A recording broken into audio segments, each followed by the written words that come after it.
this sort of, Oh, welcome. We are live. This is what happens when I don't tell Martin that I'm pushing the live button. He goes, oh. So did you know that over 70% of people experiencing bloating regularly aren't actually as fat as they think they are? We're going to be talking about that and a lot more right after this.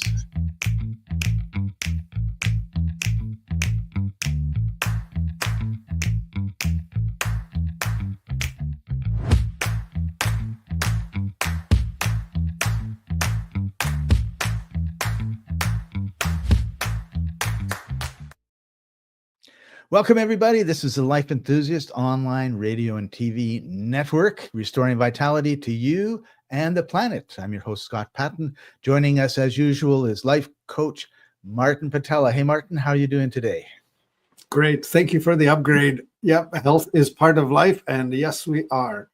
And, you know, as you're going through saying radio and TV network, I'm thinking, oh, yeah, those are the dying industries. I think we're podcasting, and we should probably tell the world we don't want to go the same way as CNN is. They're just shutting her down.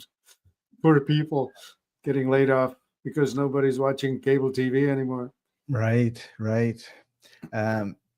So, Martin, getting into the blogging topic, because we just have half an hour today. When I go to bed, I go into the bathroom, I brush my teeth, I do my things, and then I turn sideways, I look in the mirror, and my stomach is out to an embarrassing amount.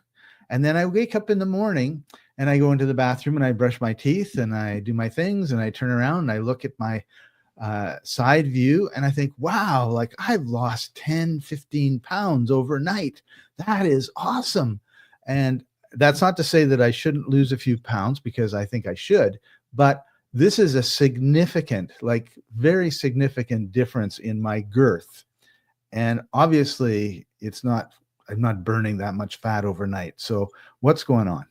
Right. Yeah, I've had clients tell me I wake up flat bellied and I'm going to bed looking 6 months pregnant. And what's going on is this. There are different ways of swelling in the belly.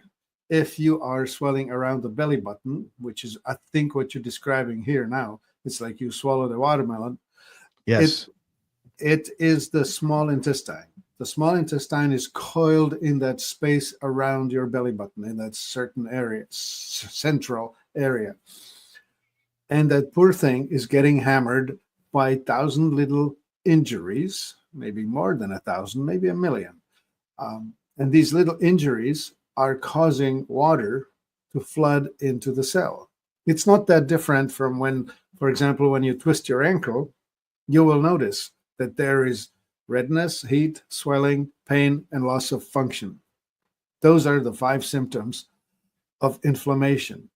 And the inflammation is coming in to deal with an injury.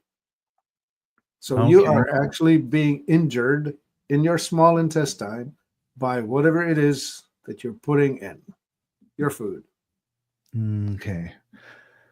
And here I was thinking it was like gas or something, but of course I'm not farting very much. So right. And so the gas is more the large intestine issue. And interestingly, your large intestine runs in an arc that starts at the bottom right side by your hip bone on the inside in the front, and it runs right up under your rib cage, and then it runs across in here, just under your rib cage to the left, all the way sort of around to the back, and then down, and then the sigmoid down and up a little ways, and then to the back to the colon. So if you're swollen right under your rib cage, it's protruding right there, that's probably your colon. And what should be said about it? Okay, the gas. Well, you can produce either carbon dioxide, methane, or the other more exotic things like mercaptane and cadaverine and putrescine and that sort of thing. So if it's not smelly, it's probably carbohydrates are getting underdigested into your colon if you're having gas, because you're just letting go of either carbon dioxide or methane, both of which do not smell. Okay. So that's carbohydrates underdigested, not consumed by the bacteria in your small intestine, allowing to hit the large intestine. Now, if it's smelly, it could be fat. And if it's really, really, really smelly, then it is very likely proteins. Okay. They smell like something died. Yeah. Right. So what are some of the causes of bloating? Well, okay, the injuries. How do you injure your gut? The most common ones these days are grains, especially wheat, because gluten, back when in the old days, I'm talking Roman Empire, when wheat came to the market, it had about 6% of gluten, and it was grown the tall wheat, and it was fairly primitive. Sometime around 1975, our clever what are they called? Researchers in the agriculture have created dwarf wheat, and they pushed the protein content past 12%, so more than double. And that wheat is what we're eating today in North America, and it's not a good thing, because the gluten is that which punches the holes in the integrity of the small intestine. The common way of talking about it, leaky gut. They're supposed to be villi that look sort of like blades of grass, and these villi are supposed to mat together to create a surface such that only fully digested amino acids and other nutrients can get through the openings. Think of it like the grass on the center court in Wimbledon. By the baseline, it's worn from all that traffic, and you can pretty much see the dirt. And if it rains, they can't play on it because they are walking on mud. In the intestine, when you wear off these villi, all of a sudden they're shorter until they're none. And all of a sudden you're in the celiac territory. And what happens is there are these gaps between. And if you see this gap, that's where underdigested bits of food will go through and into your bloodstream and cause all kinds of havoc. So anyway, it's the wearing and damaging of the gut that we're talking about. And the gut's trying to repair itself. And when you're a young guy, sorry to keep not letting you have a word, but if you're a young guy, well, here's what you want to know. This surface is only one cell thick, so it's easily broken, easily punctured. So if you're young and full of enzymes and ready to repair, even though you may eat spaghetti for lunch, by dinner time, you are fixed, you're repaired, because there's so much repair power. But as you age, the enzyme supply goes down and the speed of repair is slowing down. You will notice that in other body parts, how you used to be able to exercise hard and get back to it tomorrow. These days, if you overdo it, as a 60-year-old, you probably have to wait 2 or 3 days because you hurt too much to do it again. Right. Same thing's happening in the gut. So we're really talking about injury. This is actually interesting because I was thinking we were going to talk about gas, but it's not really the gas that's the problem. It's the injury. No, it's the water. It's the water. It's the fluids that you're retaining, because as the tissues are trying to repair themselves, they just spill a lot of fluids into the terrain. And that's the bloat. You're not filling with gas. Your tissues are swelling. It's no different than twisting your wrist or getting, here's a good one, punched in the face in a boxing match. Right. I mean, if you get your face punched a whole bunch, you're going to be swollen like, I don't know what, a punching bag. Right. Yeah. So so we're looking at swelling, not You're not pumped full of air. You're pumped full of water. Pumped full of water. And that's why also you see it come down so much. Right, because the water just flows out. Yep. Then your body repairs it, and then you're fine again. So you talked about gluten. That's probably the number one public enemy number one. Yeah, weapon of mass destruction. What about dairy or carbonated drinks? Okay, so dairy, we have these issues. The northern dairy, northern cow, as in like the Holsteins and Jerseys, the ones that are so popular with the industrial dairy industry, with the industrial dairy production, because they give more milk. They have greater efficiency. Unlike the southern cow, the buffalo, which are popular in southern France, southern Italy, also in India and other places where dairy is used. I remember this client, she says to me, well, when I travel to India, I can eat all the paneer I want. That's their yogurt. She comes back to North America, buys paneer, and has massive problems.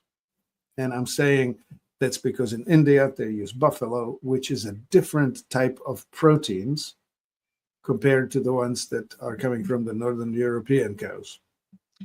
So in the local grocery store, occasionally I see goat yogurt.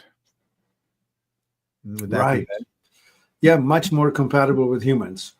The dairy that's easier digestible is goat, sheep, camel, donkey, if you can get it. Yeah, most of which you don't see anywhere here. Well, goat and sheep seems to be attainable. Like, for example, myself, I'm quite broken in that department. The only thing I can handle is sheep cheese. So I can go and buy cheese, goat cheese, sheep cheese. Yeah, I can buy sheep feta, or I can buy Italian sheep cheese, and I like it. But I cannot buy the ordinary things like the Swiss Emmental. That's just totally out of reach for me. Right. And the third one I wanted to talk about, because everybody, I mean, you just look at the grocery stores, they're piled everywhere, and that's carbonated drinks. Yes. Well, so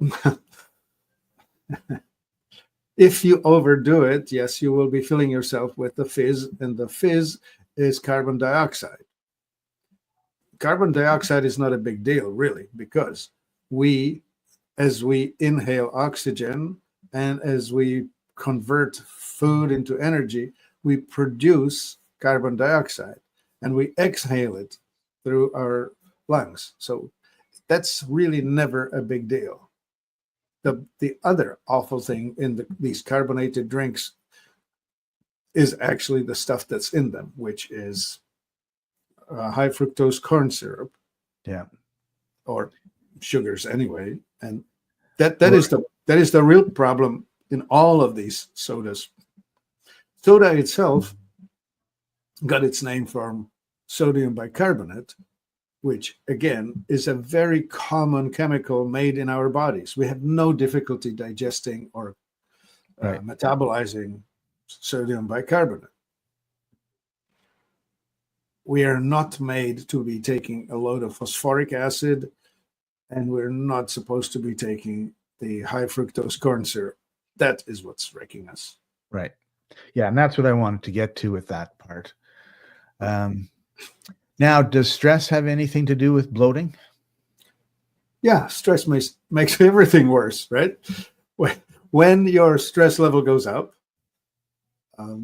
that's a sign that your autonomic nervous system is switching from the rest and repair to the fight or flight, non-repair, try and preserve your existence rather than trying to repair yourself for long life. This is, the stress side of things. The time horizon is 5 minutes, not years. I want to get away from the tiger. I want to get away from the immediate danger. But of course, if I stay that way, it's that 5 minutes over and over and over and over, whereas I'm supposed to be spending hours upon hours in the parasympathetic repairing mode. And if I don't, I wear out. I age faster. So, and if you age faster, you're not going to be able to repair the damage to your gut, and you're going to have leaky guts and proteins where they're not supposed to be, and damage, which causes inflammation, which causes expansion. Right. Allergies start showing up, and the reactions too, right? That you can be sensitive to specific foods. Some of us do really badly on oxalates, starting with spinach and going to others. Right. Some of us do badly with salicylates. That's a long list of plants like dried fruit, like apricot and avocado and almonds and chocolate, and all kinds of plants are high in that. It's their defense mechanism that's essentially causing us to not enjoy life, because if we overeat it, we have a problem. Right. And people who are really, really unwell in their gut department, in their microbiome department, they do really well on foods that essentially shut down the microbiome.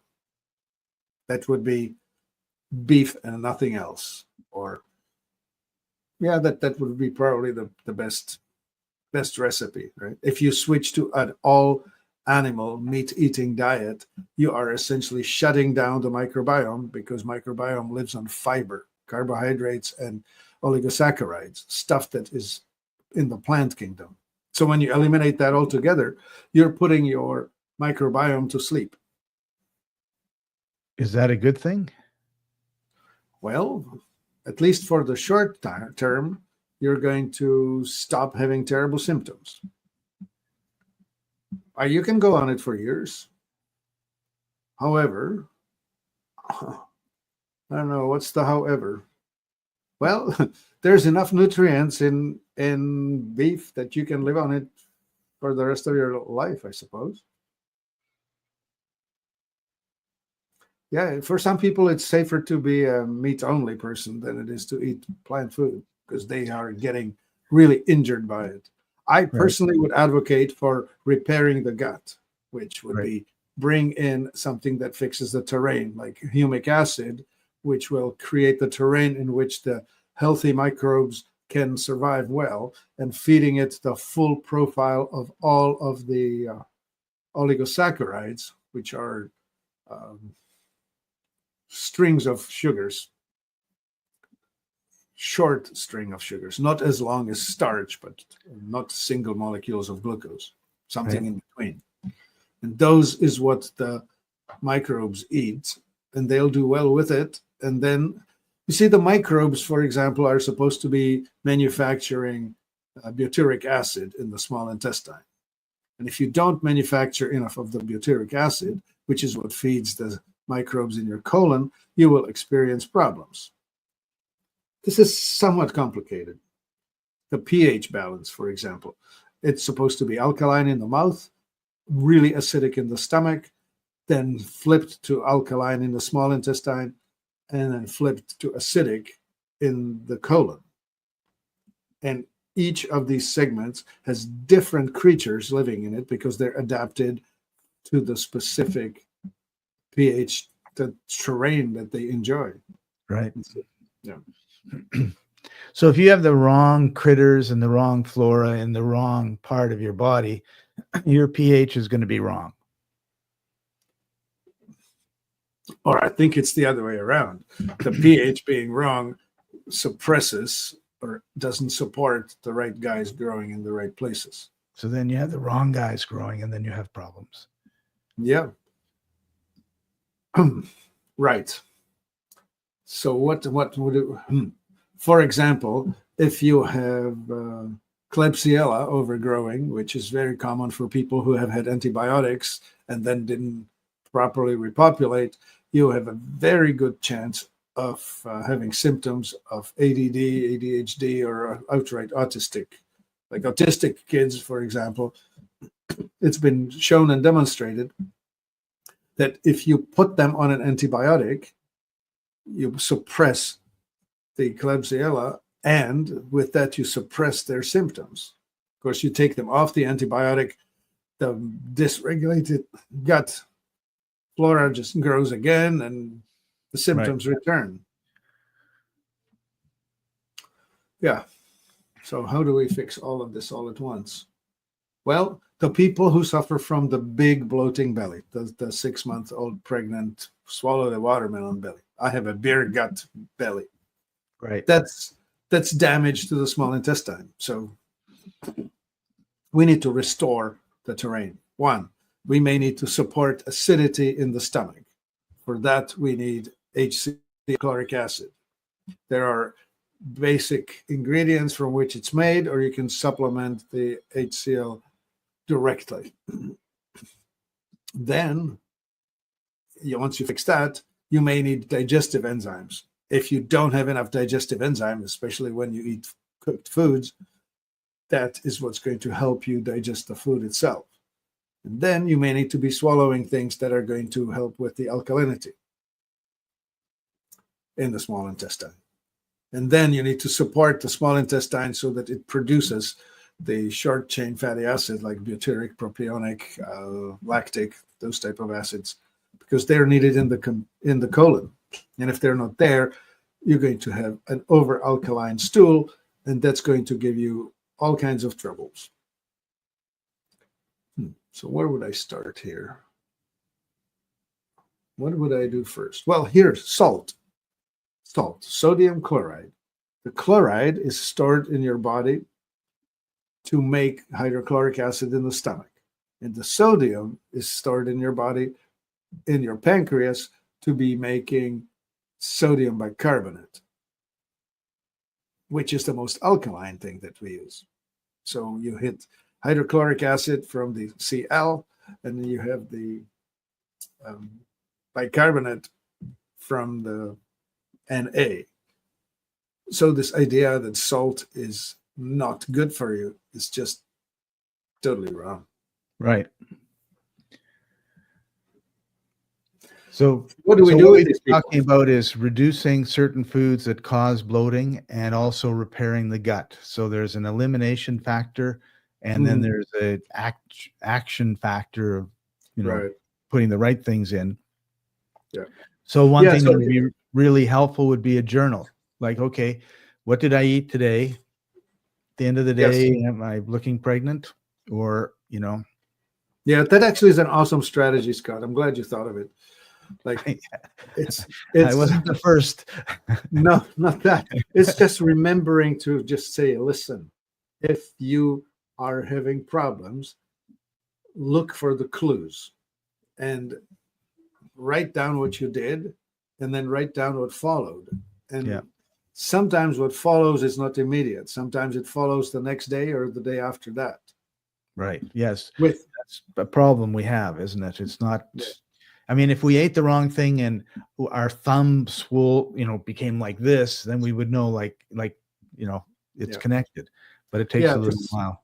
However, you've given everybody a lot of clues as to what to look for. Like, what bread did you eat? What carbohydrates did you eat? What plants did you eat? What dairy did you eat or drink? And those are all important clues. Yes.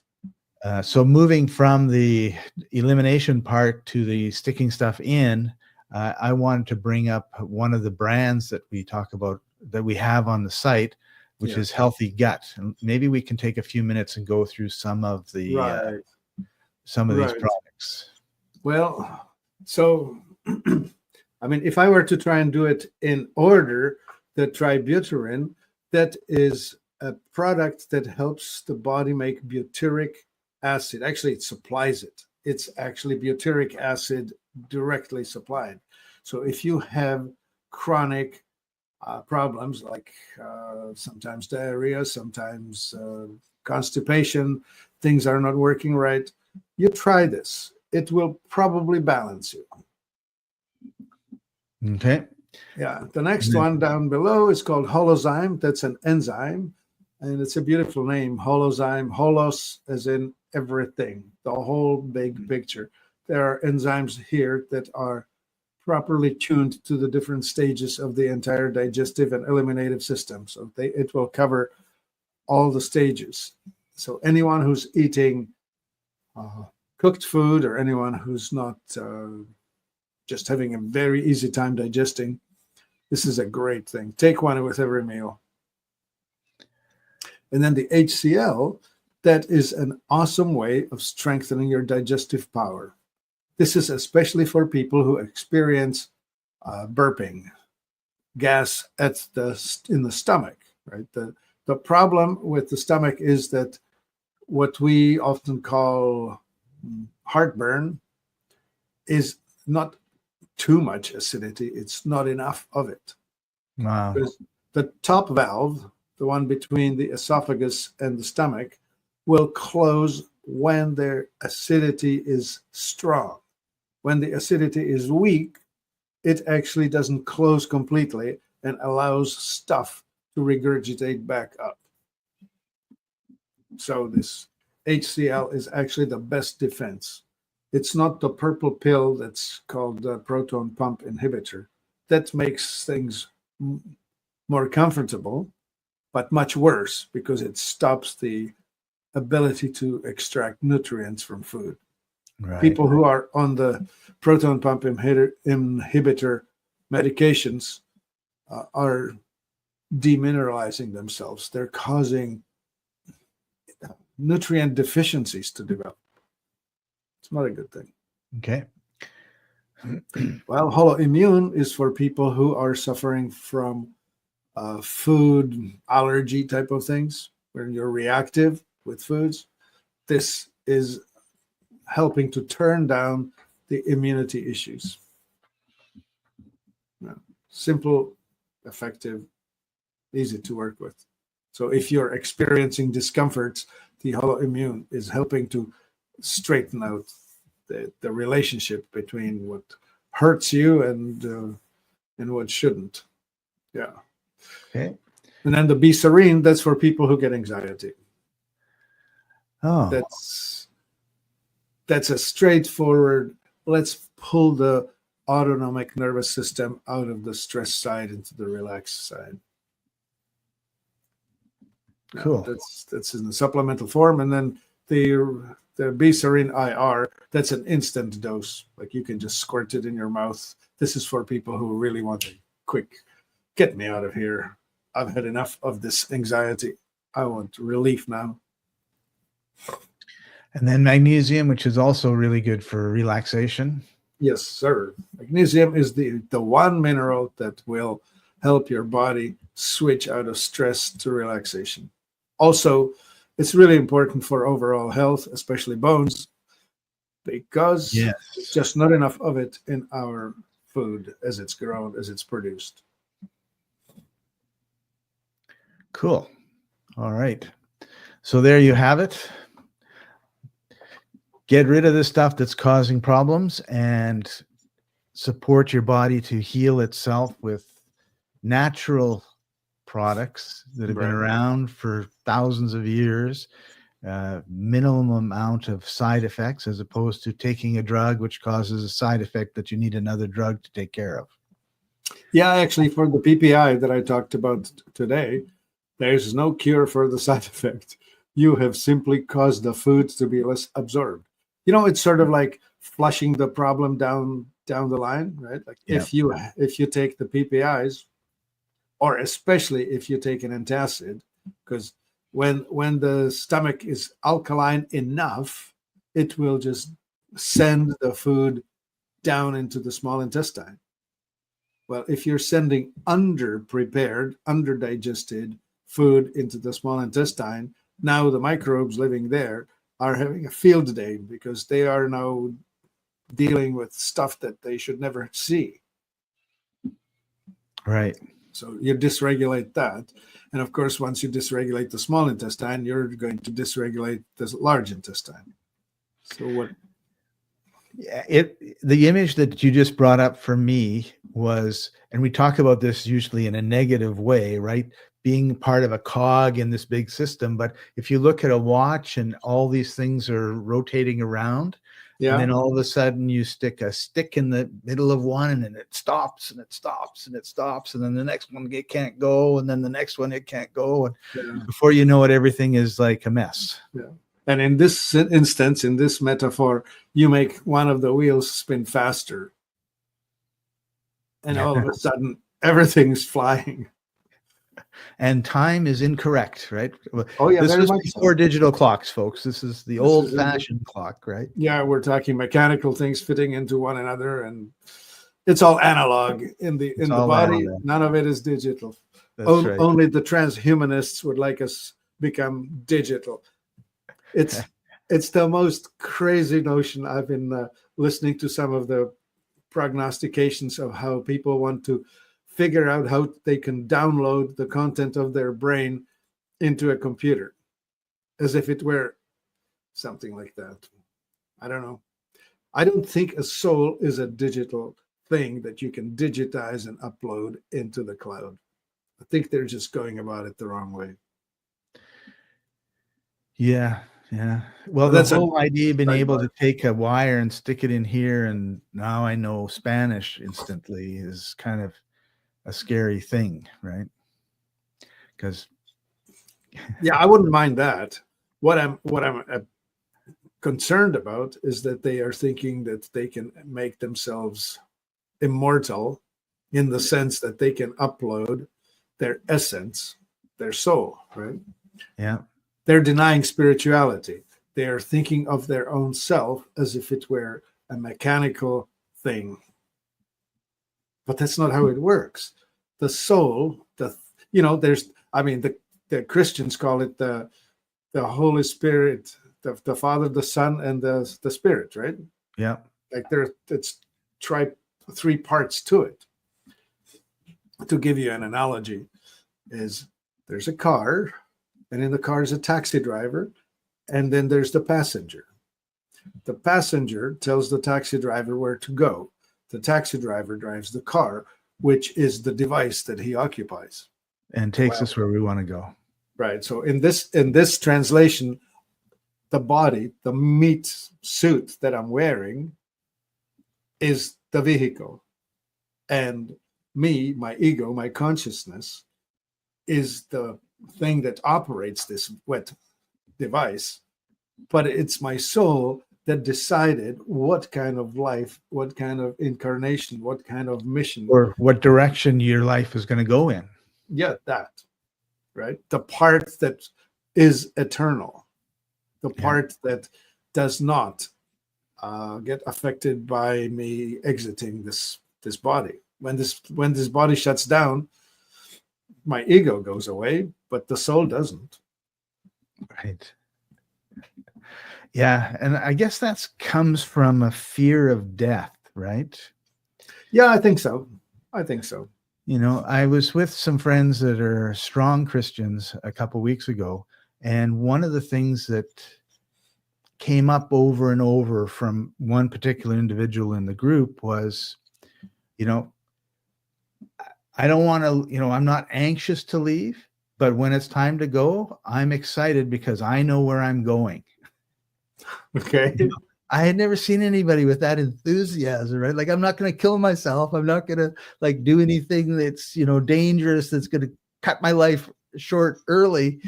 But when I do go, whenever that is, I'm excited about it. And that was such it's a different take, isn't it? I'd never experienced it before, actually, like that. Yeah. This happens with people who do have, not all of them, but many who do have the near-death experience or the full death experience, right? They shut down and then they come back. Right. There are many of these instances now known, and they bring back their stories as to what they've seen, where they've been, and all of that. And of course, the material, physical only, people are interpreting it as the brain is shutting down and it's creating these hallucinations and illusions. Whereas I would see it as the brain's getting out of the way so I can clearly connect with the next realm, whatever that is. Yeah. Anyway. Okay. So eat well, you'll spend some time here in a good farm, and meditate because you want to connect with your higher self so that you're not afraid to meet your maker. Right. Arrange your affairs in such a way that meeting your maker is not going to be an experience like a dog who just ate the shoes and the master comes home. I don't know if you've ever seen a guilty dog, but Yeah. I saw a video the other day, Martin. This dog there's some food on a low table and the dog wants to eat it, but the master has a camera watching what's going on. And like, these animals are smart, right? Unless they were trained to do this and it was all fake. But he goes over and he moves the camera so it's no longer showing the table. But there's a cat. So he goes over to eat and the cat moves it back. Okay, it's too much. I think that was staged, but I think it's pretty funny. It's pretty funny, yeah. So with that, everybody, we normally say we're going to go over to Telegram, but we're not today. We're doing some traveling. So next week or on Sunday at 11 o'clock Pacific time, you can join Martin on Telegram, and we'll see you next. Actually, correction. Sundays at 9 a.m. Pacific, noon Eastern. Oh, sorry, noon Eastern. I have it wrong in my calendar then, because I just looked at it the other day. But anyway, we'll see you next week. Next month is Heart Health Month, so we're going to be focusing on the heart, and that'll be exciting. The cardiovascular health, you lose that, it's over real quick. Yeah.